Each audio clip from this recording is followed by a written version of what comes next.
Hello everyone and welcome back to JT on the Go. Today we are going to visit the Picasso Museum in Barcelona, Spain. This museum houses an extensive collection of artwork by the 20th century Spanish artist Pablo Picasso. The museum houses 4,251 of his artwork. The Museo Nacional Centro de Arte Reina Sofía in Madrid is another place where some of Picasso's artwork can be visited. Upon entry, you will be given a device that you use kinda like a phone. There will be numbers in every room, and when you type one of them into the keypad, it will explain the details of what's inside that specific room. Pablo Picasso was born on October 25, 1881 in Malaga, Spain. He is the son of an academic painter, José Ruiz Blasco. He began to draw at an early age. In 1895, the family moved to Barcelona, and Picasso studied there at La Lonja, the Academy of Fine Arts. In 1897, he started work on a canvas that would boost his presence in artist circles in Spain. Science and charity followed by the lines of social realism, which was part at the height of fashion at the time, and keeping to a purely academic approach. This work marked the end of his first youthful period. Picasso spent the 1897 to 1898 academic year in Madrid. Encouraged by his family, he consolidated his apprenticeship as an artist at San Fernando Royal Academy of Fine Arts in Madrid, convinced he was learning nothing new. However, he soon rejected the established education system. In June 1898, Picasso returned to Barcelona to Convelles. Shortly afterwards, he went to Horta de Sant Juan at the invitation of his friend Manuel Polaris. He stayed there until January 1899 and relished mountain life. His time in Horta was so important that he would never tire of repeating everything. The drawings and paintings he worked on in Horta are a landmark of his artistic evolution because of their directness, spontaneity, and luminosity. The paintings show a new tonality and great freedom of line, brushstroke, and light. In Barcelona, Pablo continued his education at La Lota Fine Arts School. A set of drawings and oil paintings show his academic activity, dominated by life drawings and the copy of models for sculptures and paintings. From 1896 onwards, he concentrated more and more on portrait and landscape painting, as he strove to capture the essence of the human figure. He also worked on religious and historical genres, which featured prominently in the school curriculum. He presented his first important oil painting, First Communion, at the third exhibition of Fine Arts and Artistic Industries in Barcelona, in competition against established artists. Picasso spent the summer in Malaga, where he put together an exhaustive report on the city's surroundings, made up of a series of fresh, richly descriptive oil paintings. In early 1899, Picasso returned to Barcelona and from then on became a full member of the Catalan artistic and literary world, which was the famous cafe Quatre Gats, which opened in 1897 on Moncio Street. Many rooms have artwork on every wall. The influence of Catalan modernism is evident in the artist's work. Picasso's output from 1899 to 1900 is dominated by the human figure, especially the portraits of his friends, which were put on display in the exhibition room at Quatre Gats in February of 1900.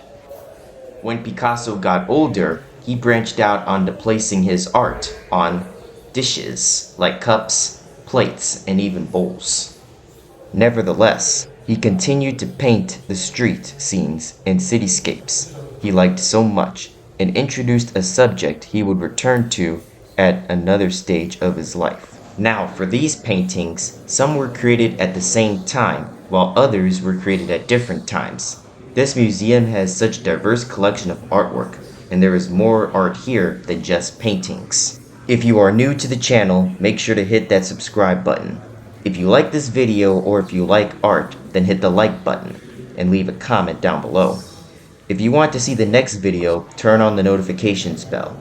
And if you want to be told when the next video is coming out, I recommend following my Instagram account, JTOnTheGo. Here is a video about Picasso's artwork. In June of 1901, Pierre Manic organized an exhibition of work by Picasso and Francisco Inturino at Vollard Gallery. His work at the time was marketed by the influence of Toulouse-Lautrec. However, unlike Lautrec's work, there is very little drawing in his oils. The brushstrokes were harsh.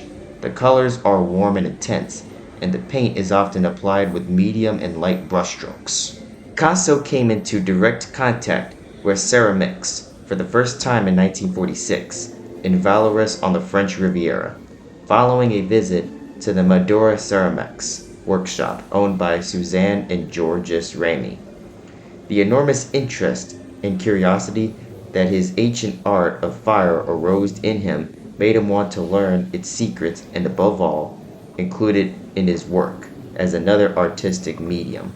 This discovery coincided with the artist's return to the South after the forced interruption of World War II to the Mediterranean, where he stayed for longer periods until he finally settled there in the 1950s. Ceramics opened up a new field of experimentation for Picasso science, and the malleability of raw clay makes it an optional material for all kinds of transformations and metamorphoses, and an ideal painting support.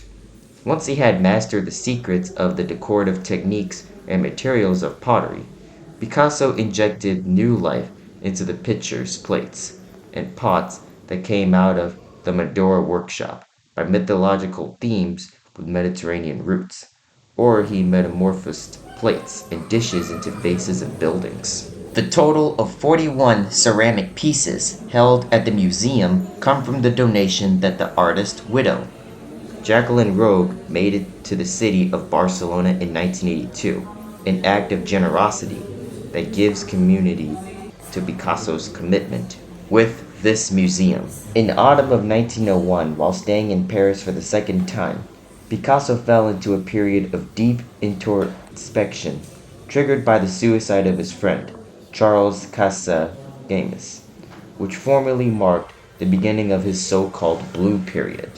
That period, which continued until 1904, had Barcelona and Paris as the backdrop, two cities in which the artist intermittently lived until April of 1904, when he definitely settled in the French capital.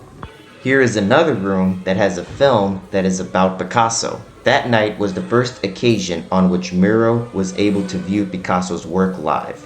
In March 1920, he set foot in Paris for the first time and was quick to visit Picasso in the Rue de la Boétie, where the latter lived with his wife, Olga Kokslova. Miro would finally meet the artist he admired in person.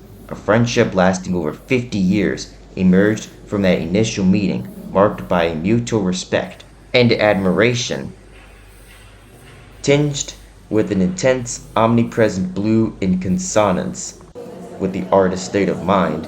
Most of the works from that time marginalized individuals as their protagonists, sometimes doubled into themselves, sometimes with signs of cold, hunger, desperation, or illness marked on their bodies, through which Picasso seems to want to draw up a symbolic record of human misery in all its forms. Besides that, Picasso continued drawing intensely throughout those years while adding to his portraiture. In 1917, Picasso spent 6 months in Barcelona on the occasion of the Spanish tour of the Ballets, Russ's company, for whom he designed the sets consumed in Curtain of the Avant-Garde Ballet Parade. This was premiered at the Grand Theatre del Liceu on November 10th of the same year. Here is some more artifacts that you can find in this room. Each room has a variety of artwork with different shapes and sizes.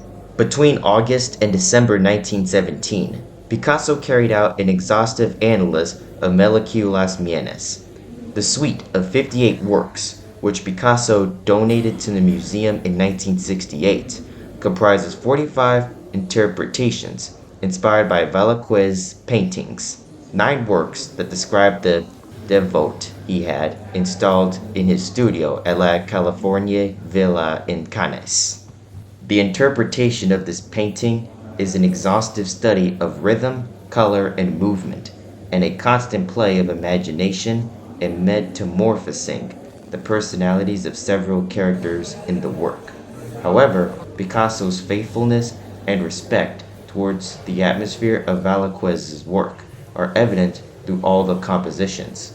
The treatment of light, volume, space, and perspective given by the old master is conserved through the annulus as a whole, even though to do so, Picasso had recourse to quite different procedures.